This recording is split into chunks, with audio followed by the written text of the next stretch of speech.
हमारे second year और first year के स्टूडेंट हैं उनके लिए वीडियो बहुत ही ज़बरदस्त है, क्योंकि आज हम 3 क्वेश्चन लेने वाले हैं और ये 3 क्वेश्चन जो है आप सभी सेकेंड ईयर के लिए एमए चेन में है, मींस मेंटल हेल्थ नर्सिंग में है, और फर्स्ट ईयर वाले के लिए जो है साइकोलॉजी में है, या इसी को कहा जाए तो बिहेवियर साइंस में है। तो क्यों नहीं एक ही वीडियो में दोनों के लिए यूजफुल हो जाए, ताकि एक वीडियो से तो बच जाएंगे। तो इसलिए फर्स्ट ईयर सेकेंड ईयर दोनों के लिए है ये वीडियो, और दोनों में एक क्वेश्चन जो है बार बार आपके एग्जाम में पूछा जाता है। तो जो है चलिए हम यहाँ पे देखते हैं कि कैसे ये पूछा जाएगा। तो चलिए शुरू करते हैं। एक बात ध्यान से देख लीजिए कि ये जो वीडियो है सेकेंड ईयर और फर्स्ट ईयर दोनों के लिए इम्पोर्टेंट है, क्योंकि दोनों जगह पे जो है आपको ये प्रश्न पूछा जाता है मानसिक वाले सब्जेक्ट में। ठीक है, चलिए देखते हैं। पहला प्रश्न है, मानसिक स्वास्थ्य क्या है? मानसिक रूप से स्वस्थ व्यक्ति की विशेषता क्या है? या मानसिक स्वास्थ्य क्या है? मानसिक रूप से स्वस्थ व्यक्ति का गुण क्या है? तो देखिए, मानसिक रूप से स्वस्थ व्यक्ति का गुण तो आप लोग जितना कहेगा उतना लिख देंगे, क्योंकि गुण या लक्षण क्या होता है किसी भी स्वस्थ व्यक्ति में जो मानसिक रूप से स्वस्थ हो, तो वो तमाम ऐसे चीज़ें करे जो उसके अनुसार हो, जो समाज के अनुसार हो, जो उसके स्वास्थ्य के अनुसार हो, जो सोच समझ के करे, जिसके अंदर अच्छा पर्सनालिटी हो, जिसके अंदर सोचने समझने का सोचन शक्ति हो, समायोजन करने का क्षमता हो, जो जिसके अंदर जो है विभिन्न तरीक़ा के परिस्थितियों में काम को करने का जो है वो संतुलन हो। तो ये सब तमाम तरीक़ा के जो चीज़ें हैं ये मानसिक रूप से स्वस्थ व्यक्ति ही ऐसा विशेषता के साथ हो सकता है। तो इसी सब चीज़ को जो है लिखना है। तो चलिए पहले देख लेते हैं कि मानसिक स्वास्थ्य है क्या। एक क्वेश्चन जो है आपको 10 नंबर में पूछेगा, तो चलिए देखते हैं। देखिए, मानसिक स्वास्थ्य मेंटल हेल्थ है क्या? तो मानसिक स्वास्थ्य व्यक्ति के संपूर्ण स्वास्थ्य स्तर का महत्वपूर्ण पक्ष है। देखिए, जितने भी हमारे शरीर में जो हमारा स्वास्थ्य है, किसी भी व्यक्ति का जो स्वास्थ्य होता है, जो हेल्थ होता है, वह जो है उसमें जो मानसिक स्तर जो होता है यह एक महत्वपूर्ण जो है पक्ष होता है स्वास्थ्य का। यह एक आधारभूत कारक है जो शारीरिक स्वास्थ्य की रक्षा के साथ साथ सामाजिक प्रभाव में भी योगदान देता है। यह स्वास्थ्य का समान स्तर है। मानसिक स्वास्थ्य के 2 महत्वपूर्ण पक्ष होते हैं, व्यक्तिगत और सामाजिक। व्यक्तिगत एवं सामाजिक रूप से समायोजन की योग्यता ही मानसिक स्वास्थ्य कहलाता है। देखिए, मानसिक स्वास्थ्य कैसा है? तो यह एक प्रकार के ऐसा स्वास्थ्य होता है जो व्यक्ति को संपूर्ण शारीरिक क्रिया पर नियंत्रित करता है। अब समझिए, किसी को शारीरिक मानसिक अगर प्रॉब्लम हो गया है तो ना वो सही से चल पाएगा, ना बोल पाएगा, ना वो कोई क्रिया कर पाएगा। जब मन होगा तब करेगा, हर एक चीज़ उसका बिगड़ जाएगा जब उसके मेंटल हेल्थ में जब ही प्रॉब्लम होगा। तो यह जो होता है यह एक क्या है, एक आधारभूत जो है स्वास्थ्य होता है, जिसमें जो भी व्यक्ति अगर इससे प्रभावित होता है तो उसका संपूर्ण जो है चीज़ें भी प्रभावित होने लगता है। इसलिए जो है यह एक जो है समान स्तर इसको माना जाता है और आधार माना जाता है कि अगर मेंटल गड़बड़ाएगा तो सब चीज़ प्रभावित होने लगता है। और इसका जो है 2 पक्ष माना गया है, एक व्यक्तिगत और एक सामाजिक। व्यक्तिगत रूप से भी आदमी को इसका नुकसान पहुंचता है और मानसिक सामाजिक रूप से भी इसका नुकसान पहुंचता है। जो मानसिक रूप से पीड़ित व्यक्ति होते हैं खुद को भी नुकसान पहुंचाते हैं और समाज को भी नुकसान पहुंचाते हैं। तो इसका 2 जो है महत्वपूर्ण पक्ष होता है।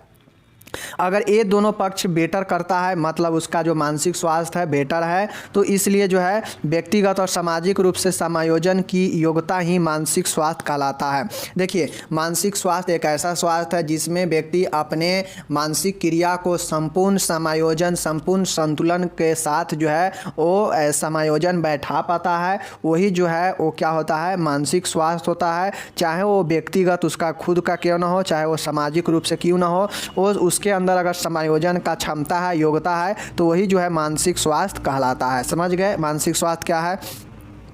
चलिए, अब मानसिक स्वास्थ्य का जो है हम लोग WHO का जो डिफिनीशन है उसको देखते हैं वर्ल्ड हेल्थ ऑर्गेनाइजेशन के अनुसार।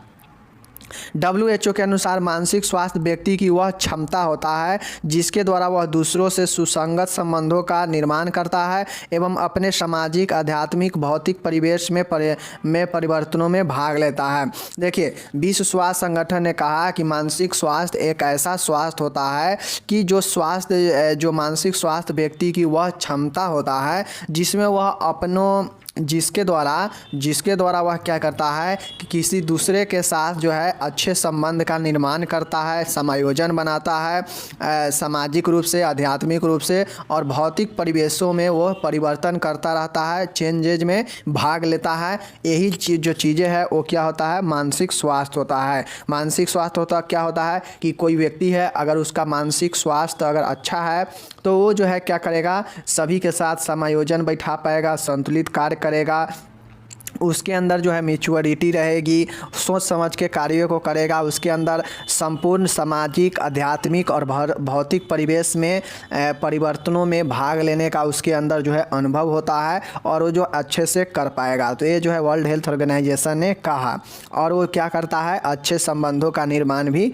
करता है। ठीक है, चलिए हम लोग नेक्स्ट देखते हैं। नेक्स्ट यहाँ पे देख सकते हैं कि मानसिक रूप से स्वस्थ व्यक्ति की विशेषता क्या है। मानसिक रूप से स्वस्थ व्यक्ति की मुख्य विशेषताएं निम्नलिखित है। देखिए, अब जो मानसिक रूप से स्वस्थ व्यक्ति होते हैं उसका जो मतलब विशेषता या जो गुण होता है निम्नलिखित होता है। आप चाहे तो जितना लिख सकते हैं। चलिए हम लोग देखते हैं। पहला है, देखिए पॉइंट में देख लिखिएगा, मानसिक रूप से स्वस्थ व्यक्ति अपने उद्देश्यों, इच्छाओं, कमजोरियों तथा विशेषताओं के विषय में अंतः ज्ञान होता है। मतलब कोई भी व्यक्ति है, उसका अगर मानसिक स्वास्थ्य बहुत बढ़िया है तो उसका ये विशेषता होता है कि वह अपने अंदर के चीज़ों को, कमजोरियों को, विशेषताओं को जो है उसको पूर्ण ज्ञान होता है, तो वही व्यक्ति जो है अच्छा माना जाता है।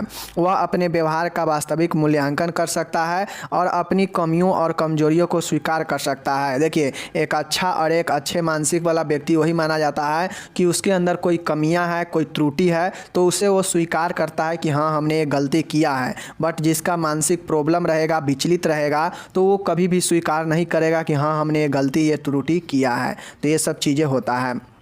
नेक्स्ट है, वह व्यक्तिगत गुणों को अवगत होता है, उचित ढंग से और महत्वपूर्ण अवगत करता है। उसके अंदर जो भी स्वस्थ व्यक्ति होगा मानसिक रूप से, उसके अंदर जो है गुण होगा और वह जो है किसी भी चीज़ को ढंग से करने का जो है अनुभव प्राप्त होगा उसको अंदर। वह आत्मसम्मानित, संपन्न और समूह में स्वयं को सुरक्षित रखने का अनुभव करता है। जो अच्छे व्यक्ति होगा मानसिक रूप से, वो चाहेगा कि हमें सम्मान मिले, हम किसी सबके बीच में रहें और सुरक्षित रहें, वो ये सब जो है चाहता है। बट एक मानसिक रूप से कोई पीड़ित व्यक्ति होगा तो वो जो है अकेला रहना चाहेगा, वो सबसे दूर भागेगा। तो ये सब होता है। तीसरा है, इसमें व्यक्तिगत सुरक्षा की भावना होती है। ऐसा व्यक्ति अनुभव करता है कि दूसरों को उसकी ज़रूरत है और वे उसे प्यार करते हैं। जिसका मानसिक संतुलन ठीक रहता है वो सबसे संतुलन बनाता है, सबसे प्यार की भावना दिखाता है और मदद भी करता है और प्यार के लिए आगे बढ़ता है। बट जिसका मानसिक संतुलन ठीक नहीं रहेगा, वो मारने दौड़ेगा, गाली देगा, चिड़चिड़ा बढ़ेगा। तो ये सब चीज़ें होता रहता है।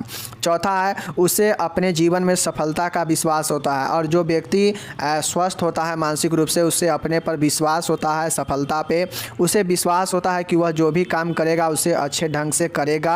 वह स्वयं को दैनिक जीवन में आत्मविश्वास से भरपूर समझता है। देखिए, जो भी मानसिक रूप से स्वस्थ व्यक्ति होता है उसके अंदर आत्मविश्वास की बहुत ज़्यादा जो है आत्मविश्वास होता है कि हम जो भी करेंगे अच्छे ढंग से कर पाएंगे, और उसके जो है दैनिक कार्य जो है भरपूर विश्वास से भरा हुआ होता है। वहीं पे जो अस्वस्थ व्यक्ति होगा मानसिक रूप से, उसका निगेटिव चीज़ें दिमाग में आता रहेगा।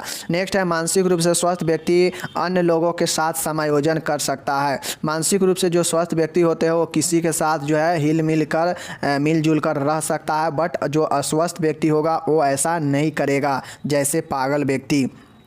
नेक्स्ट आपका नेक्स्ट पॉइंट है कि उसे दूसरों के उद्देश्य और समस्याओं का ज्ञान होता है। वह प्यार दे सकता है और प्यार को स्वीकार कर सकता है तथा लंबी अवधि की दोस्त कर सकता है जो संतुष्टिदायक और घनिष्ठ हो। देखिए, एक अच्छे मानसिक स्वास्थ्य वाला व्यक्ति, उसके अंदर जो है ये चीज़ें रहता है कि कैसे समस्या से को जो है हमें हल करना है, कैसे प्यार किसी को देना है, कैसे प्यार उसका ले पाना है, कैसे जो है दोस्ती को लंबे समय तक चलाना है, जिससे जो है संतुष्टि मिलता है और ज़्यादा डीपली रिलेशन बढ़ता है। तो ये सब एक जो है स्वस्थ व्यक्ति जो मानसिक रूप से है उसके अंदर ही हो सकता है, क्योंकि एक पागल व्यक्ति या एक डिप्रेस व्यक्ति में होगा नहीं, क्योंकि वो तो प्रॉब्लम में है, तो वो तो हमेशा निगेटिव चीज़ें ही सोचेगा। नेक्स्ट है यहाँ पे देखिए कि इस प्रकार के व्यक्ति को अपने वातावरण का ज्ञान होता है। जो मानसिक रूप से स्वस्थ व्यक्ति होता है उसको अपने इन्वायरमेंट के बारे में ज्ञान होता है, समाज के बारे में ज्ञान होता है कि हमें समाज में क्या करना है, पर्यावरण के लिए क्या करना है, समाज में कौन से चीज़ों को एक्सेप्ट है जिसको करे, जो एक्सेप्ट नहीं है उसको ना करे। तो इन सब चीज़ों को उसको ज्ञान रहता है और उसी अनुसार वो चलेगा भी।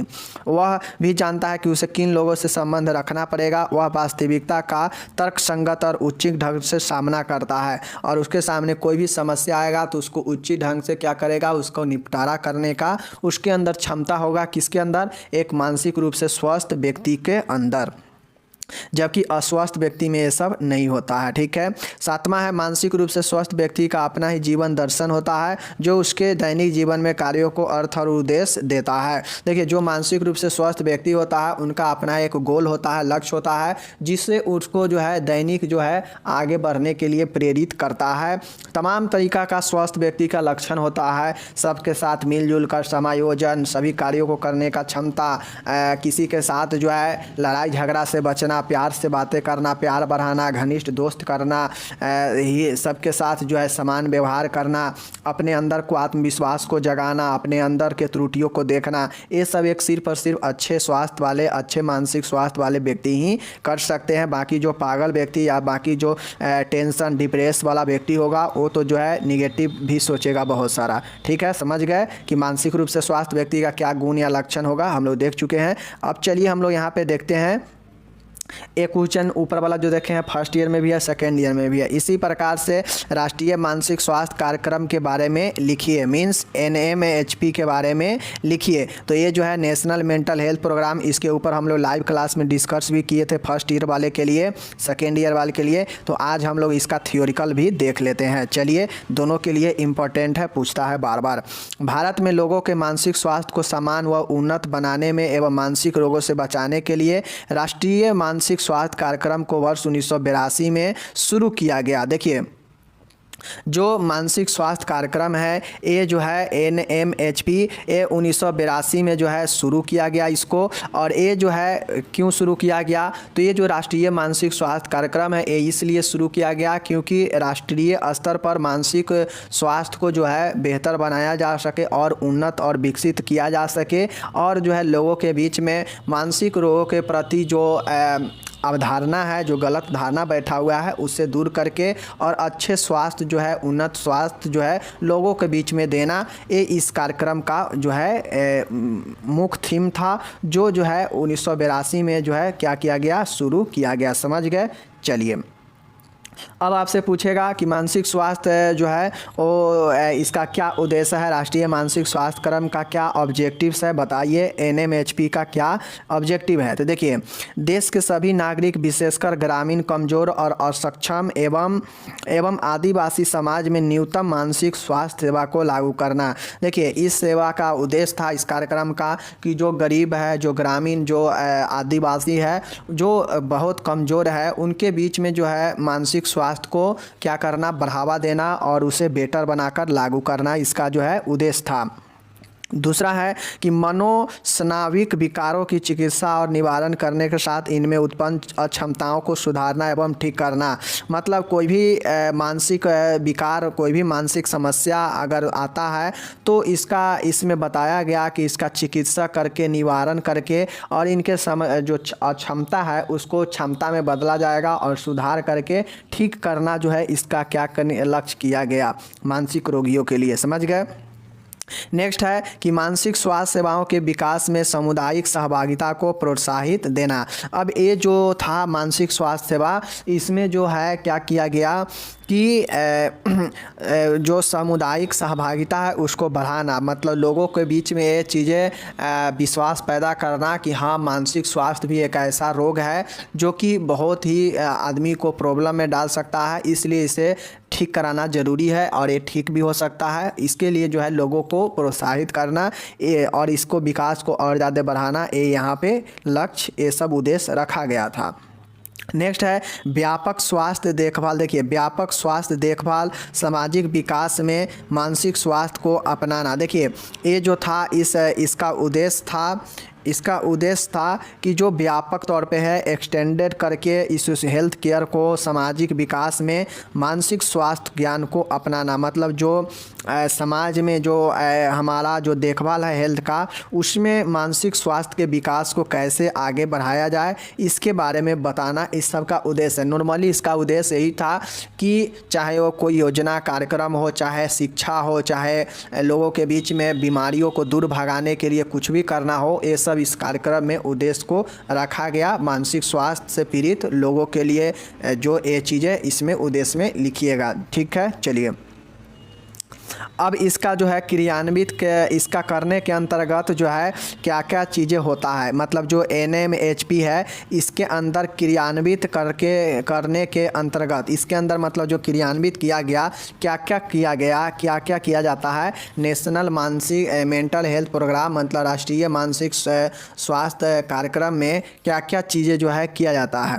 तो देखिए, जिन क्षेत्रों में मानसिक स्वास्थ्य सेवाएं उपलब्ध नहीं है उन्हें प्राथमिकता दी जाए।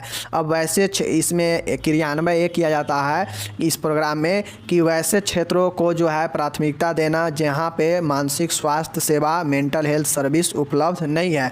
अब दूर दराज के गांव के इलाकों में तो मेंटल हेल्थ हॉस्पिटल है नहीं, वहां पे सर्विस है नहीं, तो वहां पे इस कार्यक्रम को जो है पहुंचाने के लिए इसका प्राथमिकता दिया गया। नेक्स्ट होगा, इसके अंदर एक क्रियान्वित किया जाता है कि मानसिक स्वास्थ्य कार्यक्रम को लागू करने में राज्य, जिला और ब्लॉक स्तर के अधिकारी संलिप्त रहते हैं। अब मानसिक स्वास्थ्य जो कार्यक्रम है इसको लागू करने के लिए राज्य, जिला, ब्लॉक स्तर के अधिकारी संलिप्त रहते हैं, मतलब राज्य स्तर पर भी, जिला स्तर पर भी, ब्लॉक स्तर पर भी जो अधिकारी होते हैं वो संलिप्त रहते हैं कि मानसिक स्वास्थ्य कार्यक्रम को लागू करके लोगों के बीच में पहुँचाया जाए, ठीक है। चलिए, मनोवैज्ञानिक समस्याओं के निवारण में सामुदायिक संलिप्तता महत्वपूर्ण है। देखिए, मनोवैज्ञानिक जो समस्या होता है, जो साइकोलॉजिकल प्रॉब्लम है, उसको छुटकारा निदान देने में जो समुदाय के लोगों हैं उसका भाग लेना महत्वपूर्ण है। जैसे किशोरों की व्यवहार की समस्या, नशाखोरी आदि, मतलब जैसे अब जो लोग हैं, अगर किसी लोग के अगर नशाखोरी करता है, एल्कोहलिज्म है, कोई बिहेवियर चेंजेज है, वो लोग अगर मनोवैज्ञानिक समस्या के निवारण में भाग लेगा तो फिर कैसे पता चलेगा कि कौन लोग के पास कौन से बीमारियां हैं। तो ये चीज़ होता है कि संलिप्तता होना भी बहुत ज़रूरी होता है समुदाय के लोगों को, ठीक है। नेक्स्ट है, मनोरोग चिकित्सा के उच्च केंद्रों द्वारा अन्य चिकित्सा संस्थाओं को उचित सहयोग एवं जानकारी प्रदान की जाएगी। और इसमें यह भी क्रियान्वयन किया जाता है इस प्रोग्राम में कि जो मनोचिकित्सा है इसका जो उच्च केंद्र है, हाई सेंटर होता है, तो इस हाई सेंटर के द्वारा अन्य भी जो हॉस्पिटल का जो संस्था है वहाँ इसका जो है उचित सहयोग और जानकारियाँ प्रदान किया जाएगा, ताकि अगर मान गए किसी हॉस्पिटल में कोई पेशेंट आया, उसको और बीमारी है लेकिन उसके जो है क्या है मेंटल हेल्थ का भी प्रॉब्लम है, तो जो मेंटल हेल्थ का जो ये सेंटर है, हाई सेंटर, ये इसको रिकैप करेगा, पेशेंट को बुलाकर ट्रीटमेंट करेगा मेंटल हेल्थ का भी। चौथा है, मानसिक स्वास्थ्य देखभाल सेवाओं को पहले से चल रही व्यापक स्वास्थ्य सेवाओं के साथ जोड़ दिया गया। अब जो मानसिक स्वास्थ्य देखभाल जो ये सेवा है इसको पहले से जो चल रहा था ये सेवा मेंटल हेल्थ का, इसको जो है व्यापक रूप से और जो है जोर दिया गया इस पर, समझे, मतलब और ज़्यादा इस पर जोर दिया गया बढ़ाने के लिए, विस्तृत करने के लिए mental health national mental health programme के ऊपर। तो हम लोग देख चुके हैं, क्या क्या देखें कि नेशनल मेंटल हेल्थ है क्या, कब शुरू हुआ, उद्देश्य क्या था, इसके अंतर्गत क्या क्या क्रियान्वयन हो सकता है। तो ये चीज़ें जो है हम लोग लिख देंगे एग्जाम में तो राइट हो जाएगा, ठीक है। चलिए नेक्स्ट क्वेश्चन है, यहाँ पे पांचवा एक और पॉइंट है कि मानसिक स्वास्थ्य कार्य की आवश्यकताओं की पूर्ति के लिए सभी वर्गों के स्वास्थ्य कर्मचारियों को प्रशिक्षण देना। अब मानसिक स्वास्थ्य कार्य की क्षमताओं को, आवश्यकताओं को बढ़ाने के लिए अन्य जो मेडिकल के स्टाफ है उनको भी इसका प्रशिक्षण देना, ये जो है इसमें क्रियान्वयन किया गया। यहाँ पे है, कहता है रक्तस्राव हेमरेज। हेमरेज ये ब्लीडिंग दे सकता है या रक्तस्राव हेमरेज दे सकता है। पूछेगा कि हेमरेज क्या होता है, हेमरेज के प्रकार, तो आपको बताना है, ठीक है। चलिए हम लोग जो है यहाँ पे देखते हैं। सबसे पहले है रक्तस्राव किसे कहते हैं, आपको पता होना चाहिए। रक्तस्राव रक्त शिराओं से होने वाले रक्त के बहाव को रक्त का बहना या रक्तस्राव कहते हैं। देखिए, जो रक्तस्राव का मतलब होता है कि जो ब्लड वेसल्स होता है, जो रक्त वाहिका होता है, यहाँ पे सीरा नहीं होगा, ठीक है, क्या होगा, रक्त वाहिका होगा, समझ गए। जो रक्त वाहिका से होने वाले रक्त के बहाव को रक्त का बहना या रक्तस्राव कहते हैं। जो ब्लड वेसल्स होता है, किसी भी कारण से टूट फूट या क्षतिग्रस्त होने से उस नलिका से रक्त जो है रिसाव लीकेज होने लगता है, उसी को हम लोग रक्तस्राव या रक्त बहना कहते हैं, ठीक है। यह आंतरिक या बाहरी दोनों हो सकता है। ये जो हेमरेज हो सकता है, यह इंटरनल और एक्सटर्नल दोनों तरीके से हो सकता है, समझ गए। बाहरी रक्तस्राव में रक्त को शरीर से निकलते हुए देखा जा सकता है। जो एक्सटर्नल हेमरेज होगा, जो एक्सटर्नल ब्लीडिंग होगा, उसमें ब्लड जो है आपको बाहर निकलते हुए दिखाई देंगे। जैसे कट फट जाने पर ब्लड बाहर निकलने लगता है तो वह एक्सटर्नल ब्लीडिंग होगा, समझ गए। तथा आंतरिक रक्तस्राव में रक्त शरीर के किसी गुहा में एकत्रित हो जाते हैं। जैसे पेट में रक्त का इकट्ठा होना, सर में चोट लगने से सर अगर नहीं फूटता है लेकिन वह अंदर जो है हेमरेज हो जाता है, इंट्राक्रेनियल हेमरेज जिसको बोलते हैं, वह अंदर ही जो है ब्रेन में रक्त जो है क्लॉट कर जाता है। तो ये सब आंतरिक रक्तस्राव होता है, जो ऊपर तो नहीं निकलेगा लेकिन अंदर जो है उसका इकट्ठा होने लगता है, ओके। रक्तस्राव किसी दुर्घटना या धमाके के कारण, रक्तस्राव कोई भी दुर्घटना हो, कोई भी एक्सीडेंट हो, चोट लगना, कटना फटना, कोई भी चीज़, या फिर कोई अन्य धमाके के कारण जो नाड़ी होता है, उस नाड़ी जो है आपका जो वेसल्स है वह फट जाता है और रक्त जो है धमनी, शिरा व केशिकाओं से बह सकता है, समझ गए। तो रक्त जो है 3 तरीके से बह सकता है, एक धमनी से, एक जो है शिरा से और एक केशिकाएँ यानी कैपिलरीज से, समझ गए चीज़ों को। आगे चलिए, यहाँ पे इसका जो है इंग्लिश दिया गया है, जो भी लोग इंग्लिश वाले हैं अपना इंग्लिश में देख लीजिएगा, ठीक है। अब आता है रक्तस्राव जो है आपके कितने प्रकार के होते हैं, उसी का ये आंसर है। क्वेश्चन अलग नहीं है, आपसे पूछेगा एग्जाम में ब्लीडिंग हेमरेज के बारे में, तो आपको जो है लिखना पड़ेगा इसके प्रकार को भी, समझ गए। तो 3 टाइप्स ऑफ ब्लीडिंग के मेनली जो है 3 टाइप होते हैं रक्तस्राव को। पहला है आर्टीरियल ब्लीडिंग, जिसे हम लोग धमनी रक्तस्राव कहते हैं, ठीक है, धमनी से होने वाला। आमतौर पे खुली धमनी से रक्तस्राव होता है। उच्च ऑक्सीजन सामग्री के कारण इसका रंग चमकीला लाल होता है और हृदय के संकुचन के साथ समय पर स्पंदन होता है। धमनी से जो आपका ब्लीडिंग होने वाला है, वह ब्लीडिंग, अगर आपका धमनी से ब्लीडिंग हो रहा है तो कैसे पता करेंगे, तो धमनी में जो ब्लीडिंग ब्लड रहता है वह ऑक्सीजन युक्त रहता है, तो ऑक्सीजन होने के कारण इसका रंग जो है चमकीला लाल होता है, समझ गए। और आप इसे देख सकते हैं कि इसमें उच्च ऑक्सीजन होने के कारण यह ज़्यादा जो है लाल और चमकीला दिखाई देता है, धमनी वाला ब्लीडिंग, समझ गए। आगे चलिए, उसके बाद है शिरा परक यानी भेन से होने वाला ब्लीडिंग, जिसे भेनस ब्लीडिंग कहते हैं। खुली नस से बहुत अधिक रक्तस्राव होता है। कम ऑक्सीजन सामग्री के कारण गहरा लाल रंग और अधिक तेजी से प्रवाहित होता है। अब जो शिरा से, जो भेन से ब्लीडिंग अगर हो रहा है किसी कारण से, तो वह जो होता है वह कम ऑक्सीजन वाला होता है। चूँकि भेन में डीऑक्सीजनेट ब्लड होता है तो वह कम ऑक्सीजन वाला होता है, ठीक है। इस कारण से इसका जो रंग होता है चमकीला नहीं होकर गहरा होता है, लाल रंग का, समझ गए। और भेन से जो ब्लीडिंग होता है यह भी जो है तेज गति से जो है आपके ब्लीडिंग होते हैं, समझ गए चीज़ों को। आगे चलिए, अब है लास्ट वाला है कैपिलरी ब्लीडिंग। कैपिलरी ब्लीडिंग को केशिका रक्तस्राव कहते हैं। कैपिलरी केशनुमा एक नली होता है, समझ गए, ब्लड का, वही कैपिलरी होता है। क्षतिग्रस्त केशिकाएं से रक्तस्राव वाहिकाएं गहरे लाल रंग की होती है और घाव से धीरे धीरे लेकिन स्थिर रूप से रिसने लगती है। इस प्रकार का रक्तस्राव अक्सर बिना किसी चिकित्सीय हस्तक्षेप के रुक जाता है क्योंकि शरीर में थक्का बन जाता है। केशिका जो रक्तस्राव होता है यह जैसे ऊपर छिल जाने से, समझ गए, जैसे आपका कहीं किसी चीज़, ठोस चीज़ से घष्टा लग गया है तो वहाँ पे छिल जाएगा, छिछल जाएगा, तो वहाँ से देखते होइएगा चिपचिपा जो है ब्लड नुमा निकलता है, तो वह कैपिलरी ब्लीडिंग होता है, समझ गए। या हल्का फल्का ऊपर छिछलने से या हल्का चीरा लग जाने से जो ब्लीडिंग निकलता है वह कैपिलरी होता है। यह आसानी से जो है रुक जाता है, ये जो ब्लीडिंग होता है बड़ी आसानी से रुक जाता है, समझ गए। तो ये चीज़ों को ध्यान में रखिएगा, खासकर जिसका आर्टेरियल अगर ब्लीडिंग होता है, किसी का अगर आर्टरी डैमेज हो चुका है धमनी और यहाँ से ब्लीडिंग होता है तो यह व्यक्ति के लिए काफ़ी खतरनाक होता है, क्योंकि यह बॉडी में ऑक्सीजन का भी क्षमता कम कर देगा, क्योंकि इसमें ब्लड जो होता है ऑक्सीजन वाला होता है। तो जब यहीं से ब्लड निकलने लगेगा तो अपने साथ ऑक्सीजन भी लेने जो है निकलने लगेगा। ब्लड यहाँ पर भी जो है काफ़ी तेज़ गति से आएगा, क्योंकि धमनी में बहुत ज़्यादा जो है ब्लड तेज़ गति से प्रवाहित होता है, तो यहाँ पर ब्लीडिंग बहुत तेज़ गति से धमनी में होता है, समझ गए ना। तो इन सब चीज़ों को आपको ध्यान में समझ कर लिखना पड़ेगा, ठीक है। तो ही कहता है कि कैपिलरी ब्लीडिंग में बिना किसी हस्तक्षेप के ब्लीडिंग जो है रुक जाता है, क्योंकि शरीर में जो है थक्का बन जाता है, जहाँ भी कटेगा वहाँ पे आसानी से क्लॉटिंग बन जाता है, समझ गए। यही कारण है कि हल्का फल्का जो कटने से जो ब्लीडिंग होता है वह कैपिलरी ब्लीडिंग होता है। ओके, तो ये 3 प्रकार के ब्लीडिंग मैंने आपको बता दिया, आपको अब समझना है। आगे चलिए, आगे आता है नक्सीर। देखिए फर्स्ट ईयर में भी यह फंडामेंटल ऑफ नर्सिंग में है, सेकेंड ईयर में यह MSN 2 में है, सेकेंड ईयर में MSN 2 में है। ओके, याद रखिएगा। तो सेकेंड ईयर में मेडिकल सर्जिकल नर्सिंग 2 में है, फर्स्ट ईयर में फंडामेंटल ऑफ नर्सिंग में है, बता दिए। चलिए नक्सीर, देखिए फर्स्ट ईयर में ज़्यादातर मामला में नक्सीर का जो है आपसे पूछता है फर्स्ट एड पूछता है, समझ गए। प्राथमिक उपचार पूछेगा, इसका परिभाषा पूछेगा और प्राथमिक उपचार लिखना रहता है। फर्स्ट ईयर में ज़्यादातर मामला में जो है नक्सीर जो है आपके फर्स्ट एड ही पूछेगा, बट कंप्लीट जान लीजिए तो बेहतर रहेगा, कंप्लीट लिख दीजिएगा तो और अच्छा होगा, समझ गए। एपिस्टेक्सिस को नक्सीर कहते हैं, ठीक है। तो नक्सीर का मतलब ही होता है कि नोज ब्लीडिंग, समझ गए, नाक से रक्तस्राव होना एपिस्टेक्सिस कहलाता है।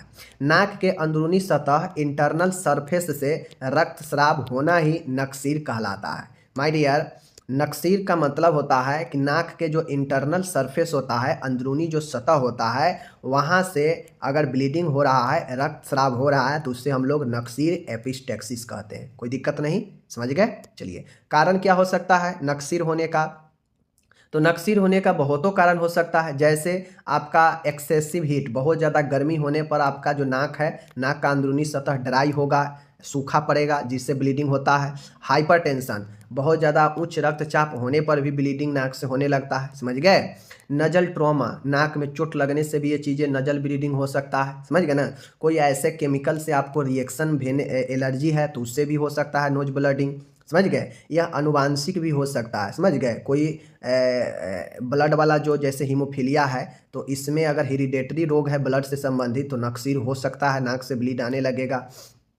नसा पट विकार, आपका नजल स्पेक्ट्रम डेविएशन है, मतलब जो आपका नसा का नसा पट जो होता है दीवार, उसमें कोई समस्या है। नाक में कोई बाहरी वस्तु घुस गया हो, समझ गए, जैसे देखते होइएगा बच्चा सब नाक में डाल लेता है, समझ गए ना। कुछ रोग जैसे स्कर्बी, हॉजकिंस रोग, कैंसर, विटामिन के की कमी, इन सब रोगों में भी जो है आपके नाक से ब्लीडिंग होना संभव है। तो कुछ रोग भी हो सकता है, स्कर्बी, हॉजकिंस, कैंसर, विटामिन के, ये सब जो है चीज़ें हो सकता है। ओके, आगे चलते हैं। आगे है, कहता है नाक से ब्लीडिंग होना, नाक से ब्लीडिंग होना भी कारण बनता है। चक्कर आना, सॉरी यहाँ पे हम लोग अब लक्षण देख रहे हैं, ठीक है, ये लक्षण देख रहे हैं। अब मानिए यहाँ पे अगर किसी को नक्सीर है तो उसमें क्या क्या लक्षण हो गए। तो लक्षण होता है कि नाक से ब्लीडिंग जाता है। आपको कोई भी बीमारी है उसका कारण, लक्षण, निदान सब चीज़ लिखना पड़ता है। तो आपको कारण याद रखना पड़ेगा, लक्षण याद रखना पड़ेगा, निदान याद रखना पड़ेगा, जटिलता याद रखना पड़ेगा, और तब उसका प्रबंध करना पड़ेगा, समझ गए।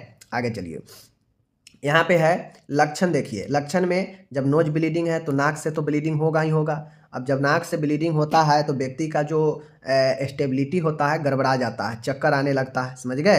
रक्तचाप कम हो जाता है, व्यक्ति में जो है रक्तचाप कम होना यानी हाइपोटेंशन होता है, ठीक है। अब ब्लीडिंग होने पर जो है रक्तचाप कम हो ही जाता है। कभी कभी तो व्यक्ति बेहोश भी हो जाता है ज़्यादा ब्लीडिंग होने से नाक से, समझ गए। तो ये कुछ लक्षण है, मैंने आपको बताया, ध्यान में रखिएगा। निदान की बात करेगा तो डायग्नोसिस में सबसे पहले फिजिकल एग्जामिनेशन करते हैं, शारीरिक जांच कि आखिर किस कारण से ब्लीडिंग हो रहा है। उसके बाद लक्षण की जांच करते हैं, देखते हैं कि क्या किस कारण से हो रहा है, लक्षण कोई अन्य लक्षण बीमारी तो नहीं है, तो लक्षण की जांच करते हैं। खून की जांच करते हैं, ब्लड इन्वेस्टिगेशन करते हैं। उसके बाद जो है एक्सरे होता है, सीटी स्कैन करवा सकते हैं। तो ये सब जो है हिसाब से आवश्यकता अनुसार एक्सरे सीटी स्कैन करवाते हैं। तो ये हो गया आपका निदान। अब आता है उपचार, जिसको हम लोग प्रबंध भी कह सकते हैं, या फर्स्ट एड में भी जो है आप चीज़ों को इंक्लूड कर सकते हैं। उपचार में एपिस्टेक्सिस का उपचार इसके कारण के आधार पर किया जाता है। अब नक्सीर जो हो रहा है किस कारण से हो रहा है, पहले कारण को देखेंगे और कारण के आधार पर जो है इसका उपचार जो है किया जाता है, समझ गए। क्योंकि हो सकता है बहुत लोग को चोट लगने पर भी हो सकता है, बहुत लोग को हाइपरटेंशन यानी बीपी बढ़ने पर भी हो सकता है, तो इसका उपचार करेंगे, ठीक है। हो सकता है ड्राई, बहुत ज़्यादा नाक ड्राई सूखा होने से भी ब्लीडिंग हो सकता है। तो जो कारण है पहले कारण को ढूंढकर तब इलाज करते हैं। यदि उच्च रक्तचाप हो तो तुरंत एंटी हाइपरटेंशन दवाई दी जाती है, जैसे एम्लोडिपिन, निफेडिपिन, एटिनोलोल, ठीक है ना, एटिनोलोल, निफेडिपिन, एम्लोडिपिन, ये सब बीपी के दवाई है कम करने के लिए। तो अगर बीपी के कारण अगर हो रहा है रक्तस्राव तो तुरंत ये दवाइयाँ दिया जाता है। ओके, तो यहाँ पे यदि अगर नाक में चोट लगा है तो नाक को अच्छी तरह से 5 से 10 मिनट तक कंप्रेस किया जाता है, समझ गए। अगर नाक में चोट लगा है, चोट के कारण अगर नाक से ब्लीडिंग जा रहा है तो 5 से 10 मिनट तक कंप्रेस करके रखते हैं, समझ गए। चौथा है एपिस्टेक्सिस साइट पर एफिनेफ्रिन से भीगा कॉटन पैड या गॉज लगाकर कंप्रेस किया जाता है। देखते होइएगा किसी को नाक को जो है पिंच किया जाता है, समझ गए। नाक से जगह ज़्यादा ब्लीडिंग होता है तो देखते होइएगा उसके नाक को पैक कर दिया जाता है गॉज पीस से, ठीक है। तो ये गॉज पैड होता है कॉटन वाला, उसे एफिनेफ्रिन में भिगाकर उससे जो है कंप्रेस करते हैं जहाँ पे नक्सीर, जहाँ से ब्लीडिंग आ रहा है, समझ गए। आगे है यहाँ पे 5वां पॉइंट है, कहता है कि 4% जाइलोकेन एस्प्रिन की सहायता से साइट का पता लगाकर सिल्वर नाइट्रेट या ट्राइक्लोरोएसिटिक एसिड से या इलेक्ट्रोकॉटरी से कॉटेराइजेशन किया जाता है। कहता है कि जाइलोकेन एस्प्रिन क्या होता है, यह जो है सूंढपन करता है, सूंढ करके इस स्प्रे के जरिए जिस साइट से ब्लीडिंग आ रहा है उस साइड को पता लगाकर वहाँ पे सिल्वर नाइट्रेट या फिर ट्राइक्लोरोएसिटिक एसिड से कॉटेराइजेशन करते हैं, समझ गए। तो अब वहाँ पे ये पांचों मैंने यहाँ पे आपको बता दिया, ये हो गया इसका उपचार। फर्स्ट एड कहेगा तो फर्स्ट एड आप नहीं लिख सकते हैं कि नाक से ब्लीड जा रहा है, चोट हो गया या कोई भी कारण हो गया। यहाँ पे देख लीजिए मैंने दे ही दिया नर्सिंग केयर, देख लीजिए फर्स्ट एड में इसी को लिख दीजिएगा, समझ गए।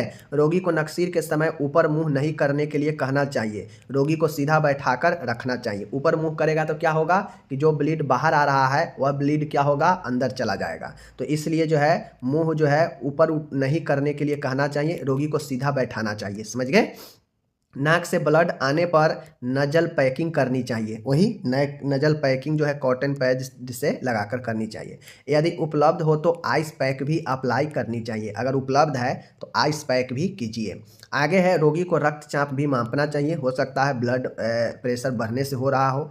रोगी को पर्याप्त आराम करना चाहिए, समझ गए, रोगी को ज़्यादा से ज़्यादा आराम दिलाना चाहिए। अत्यधिक धूप व गर्मी में जाने से बचना चाहिए। तो ये सारा चीज़ें हैं, समझ गए चीज़ों को। चलिए तो अब यहाँ पे अगर फर्स्ट एड अगर आपसे पूछे तो आप फर्स्ट एड लिख दीजिएगा, क्योंकि फर्स्ट ईयर में ज़्यादातर फर्स्ट एड ही जो है पूछता है इन सभी इस तरह के प्रश्न में, तो फर्स्ट एड आराम से लिख दीजिएगा। अब यहाँ पे आता है, कहता है अंडर 5 क्लिनिक के बारे में लिखिए, राइट अबाउट अंडर 5 क्लिनिक। तो चलिए अंडर 5 क्लिनिक के बारे में भी आपको आज समझा ही देते हैं। फर्स्ट ईयर में ये चीज़ें कम्युनिटी हेल्थ नर्सिंग 1 में है, फर्स्ट ईयर में कम्युनिटी हेल्थ नर्सिंग 1 में पूछा जा सकता है। सेकेंड ईयर में ये चीज़ें जो है CHN में ही यानी चाइल्ड हेल्थ नर्सिंग में पूछा जाएगा, समझ गए। सेकेंड ईयर के चाइल्ड हेल्थ नर्सिंग में है और फर्स्ट ईयर के जो है कम्युनिटी हेल्थ नर्सिंग 1 में है, ठीक है। चलिए शॉर्ट क्वेश्चन में पूछता है अंडर 5 क्लिनिक होता क्या है, तो नाम से ही स्पष्ट है अंडर 5 क्लिनिक। अंडर 5 क्लिनिक 5 वर्ष तक के बच्चों की स्वास्थ्य देखभाल से संबंधित है, नाम से यह स्पष्ट है अंडर 5 क्लिनिक, मतलब कहीं ना कहीं यह अंडर 5 की बात कर रहा है। तो अंडर 5 क्लिनिक जो है 5 वर्ष तक के बच्चों की स्वास्थ्य देखभाल से संबंधित है। स्पष्ट रूप से समझ गए कि अंडर 5 जो क्लिनिक है यह 5 वर्ष तक के बच्चों के स्वास्थ्य देखभाल से, हेल्थ केयर से संबंधित है, समझ गए। इस क्लिनिक के द्वारा 5 वर्ष तक के बच्चों को नैदानिक, उपचारात्मक और रक्षात्मक प्रकार की स्वास्थ्य सेवाएं प्रदान की जाती है। सबसे पहले आपके दिमाग में बैठाना है कि जो 5 वर्ष तक का जो अस्पताल है जहाँ पे स्वास्थ्य देखभाल बच्चे को दिया जाता है, वहाँ पे किस प्रकार का स्वास्थ्य देखभाल, स्वास्थ्य सेवा दिया जाता है। तो एक है नैदानिक प्रकार का, एक है उपचारात्मक थेरेप्यूटिक और एक होता है प्रिवेंटिव मतलब रक्षात्मक प्रकार का, समझ गए। तो ये चीज़ें को जो है आप लोग को याद रखना है, नैदानिक, उपचारात्मक तथा रक्षात्मक प्रकार की स्वास्थ्य सेवाएं प्रदान की जाती है। ओके आगे चलते हैं। 5 वर्ष तक के बच्चे के निर्बल समूह के माने जाते हैं। अब जो 5 वर्ष तक के जो बच्चे होते हैं वह निर्बल मतलब कमज़ोर समूह के माना जाता है, जिसमें बल नहीं होता है। इस निर्बल होने के कारण जो है इनमें बीमारी होने की भी संभावना जो है तुलनात्मक रूप से अधिक होते हैं। अब चूंकि बच्चा निर्बल समूह का है, अब उसमें इतना बल नहीं है कि वह सभी बीमारियों से लड़ सके, तो उसमें जो है कई बीमारी होने की संभावना भी तुलनात्मक रूप से अधिक होती है, जिसके कारण कई बार बच्चों की मृत्यु तक भी हो जाती है। जिसके कारण क्या होता है कि कई बार जो है बच्चों की मृत्यु भी हो जाती है इन कारण से। समझ गए चीज़ों को। 5 वर्ष तक की आयु वृद्धि एवं विकास की उम्र होती है। जहाँ पे बच्चे का 5 वर्ष तक के उम्र निर्बल समूह के होता है, वहाँ पे बीमारी ज़्यादा होने की संभावना होता है, जिसके कारण कई ऐसी स्थिति में डेथ भी हो जाता है। तो वहीं पर 5 वर्ष तक के जो आयु होते हैं, वहाँ पे बच्चे में वृद्धि और विकास के उम्र होती है, वहाँ पे बहुत ज़्यादा वृद्धि और विकास जो है बच्चा करता है।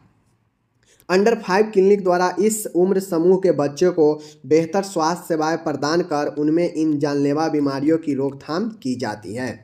तो इन्हीं सब चीज़ों के लिए, ताकि बीमारी से बचाया जा सके, वृद्धि और विकास का समय है यह, इसलिए जो है यहाँ पे इस उम्र के बच्चों को जो है बेहतर स्वास्थ्य सेवाएं प्रदान करके उनमें जानलेवा बीमारियों की रोकथाम की जाती है। समझ गए। तथा अंडर 5 क्लिनिक जो है बच्चों को उचित शारीरिक तथा मानसिक विकास के सहायक होता है। तथा जो अंडर 5 जो क्लिनिक है, यह क्या होता है कि 5 वर्ष तक के जो बच्चे हैं उनके जो है बीमारी मानसिक रूप से और शारीरिक रूप से विकास में सहायता करता है। समझ गए चीज़ों को। तो ये चीज़ें आप लोग समझ गए। आगे चलते हैं। अंडर 5 क्लिनिक को एक त्रिकोणीय चिन्ह से प्रदर्शित करते हैं। अब जो अंडर 5 क्लिनिक होता है, इसको अंडर जो है त्रिकोणीय चिन्ह से इस प्रकार से क्या करते हैं, चिन्हित प्रदर्शित करते हैं। अंडर 5 क्लिनिकों द्वारा निम्न स्वास्थ्य सेवाएं प्रदान करते हैं। अंडर जो 5 क्लिनिक होता है, इस अंडर 5 क्लिनिक के जरिए हम लोग कौन कौन से स्वास्थ्य सेवा प्रदान करते हैं, जिसको हम चलिए नीचे त्रिकोण के माध्यम से प्रदर्शित करेंगे। ठीक है। अब यहाँ पे इंग्लिश दे दिया है मैंने, यहाँ पे टोटल इंग्लिश है, जो भी हम लोग ऊपर पढ़े हैं सब इंग्लिश में दिए हैं। और आपको यहाँ पे ये चीज़ें दिख रहा होगा, यही त्रिकोण है। ठीक है, देख रहे हैं, यही त्रिकोण है। आपको फिगर में बताना पड़ेगा, सब चीज़ लिख कर लास्ट में आपको ये त्रिकोण बनाना पड़ेगा। और जो त्रिकोण है, जैसे मैं बता दूं, जैसे हम एक बड़ा सा ये त्रिकोण बना लिए। ठीक है, ये बड़ा सा त्रिकोण बना लिए, तो यह बड़ा त्रिकोण किसको बताता है, स्वास्थ्य शिक्षा को। ठीक है, यह बड़ा त्रिकोण जो है स्वास्थ्य शिक्षा को बताएगा। ठीक है, इसके अंदर में एक उल्टा त्रिकोण बनाएंगे, फिर से छोटा सा। समझ गए, इसके अंदर में उल्टा बनाएंगे। अब ये जो उल्टा त्रिकोण बना देंगे अंदर वाला, इसको हम लोग फैमिली प्लानिंग को प्रदर्शित करेंगे। यानी इस यहाँ पे अंडर 5 क्लिनिक में फैमिली प्लानिंग भी जो है किया जाता है। तो ये फैमिली प्लानिंग अंदर हो जाएगा। अब बच जाएगा एक ए त्रिभुज, एक ए त्रिभुज और एक ए त्रिभुज। तो ऊपर वाला जो त्रिभुज होगा वह रुग्णता में देखभाल, समझ गए, यानी बीमारियों में देखभाल को जो है इंडिकेट करता है ऊपर वाला। जो लेफ्ट साइड वाला जो ये कॉर्नर है, यह वृद्धि और विकास को निगरानी करता है। और जो ये राइट साइड वाला कॉर्नर है, यह निरोधक देखभाल से संबंधित है। समझ गए। तो इसको इस प्रकार से देख लीजिए, कंप्लीट पूरा त्रिभुज होगा स्वास्थ्य शिक्षा। इसमें एक उल्टा हम लोग त्रिभुज बनाएंगे जो परिवार नियोजन को बनाएगा। अब बच जाएगा एक ऊपर, एक लेफ्ट साइड, एक राइट साइड। तो ऊपर वाला रुग्णता में देखभाल, जो लेफ्ट साइड है वृद्धि का निगरानी करेगा, और राइट साइड वाला निरोधक का देखभाल करेगा। तो इस प्रकार से यह हो गया हमारा त्रिभुज। समझ गए। चलिए, अब यहाँ पे एक चीज़ और समझिए, वही चीज़ को यहाँ पे लिखा गया है, 5 वर्ष से कम के लिए निम्न क्लिनिकों हेतु प्रतीक चिन्ह।